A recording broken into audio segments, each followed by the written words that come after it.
वर्षे कि 2 वर्ष नुहे दीर्घ 7 वर्ष तलु निर्माण होता प्रकल्प एवं लोकों काम आसुना से ही प्रकल्प एवं पलटि असामाजिक युवकों आड़स्थली। यह हूँ कटक जिला सदर ब्लॉक बोधपुर पंचायत में 90 लाख टंका व्यय तैयारी होता पानीय जल प्रकल्प।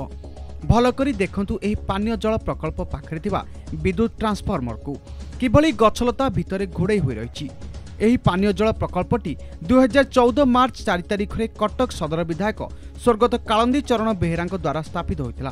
हेले प्रकल्प को 7 वर्ष पूरी जाइतिले मध्य स्थानीय बासिंदा माने पीवा पानी पाइबारु वंचित रहितबा अभियोग करछन्ति।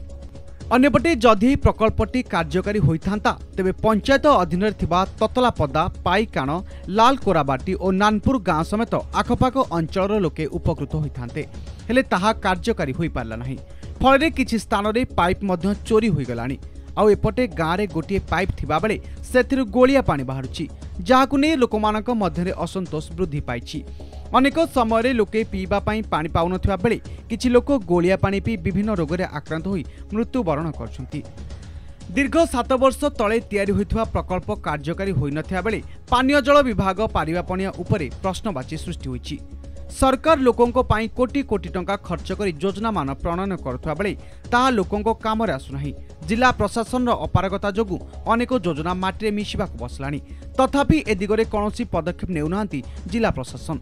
तेबे तुरंत सरकार ए दिगरे दृष्टि दे पानीय जल प्रकल्प को कार्यकारी करने को अंचलवासी दाबी करछन्ति। आज की 7 वर्ष है अचल होगी पड़ी पानीर बहुत असुविधा। 8-9टी गाँ जदि टांकी सजड़ा हम ताले 8-9टी गाँ भी उपकृत हे। पानी नथिबारु लोक बहुत हैरान असुविधा हो। भी टांकीर मरामती न करा जाए आम राजा रास्ता को ओल्लैबू। सरकार को कथा जनइबू। 14 मसीह तैयारी तार टांकीर अवस्था तो है। तापर जो लाइन आनी खुंट खुंट पकई तादे कौन बण पलटि गला।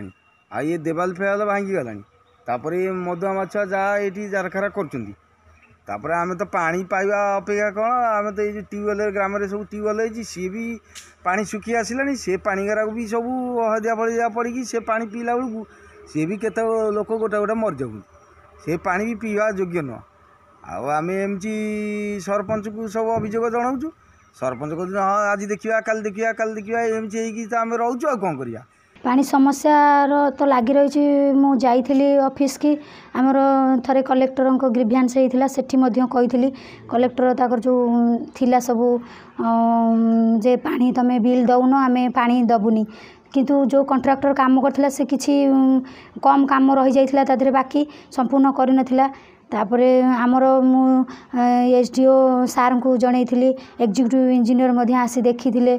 यही 2 दिन तले RWSS डिपार्टमेंट जो J2 मैडम आसते, जेहेतु खरा दिन आसीगला पानी बहुत दरकार अच्छी, तेणु मु भावुची सबू ऑफिस जो जनई समस्याटा ताकू जल्दी समाधान करदे सार माने। सर 14 मसीह तो होता मंत्री उद्घाटन करते पानी फानी तो किसी ना बाहर ना। इलेक्ट्रिक तो आई इलेक्ट्रिक तो गछ बुछ सब माड़ी गला। देवाल फेवाल सब तो भांगी भी पानी फानी बाहर ना। या फुंगुड़ा होगी तो पड़ी आठी मधुआ माछ फिस्ट फिस्ट कर बस बुट कर रक्षणाबेक्षण सरकार किसी ना।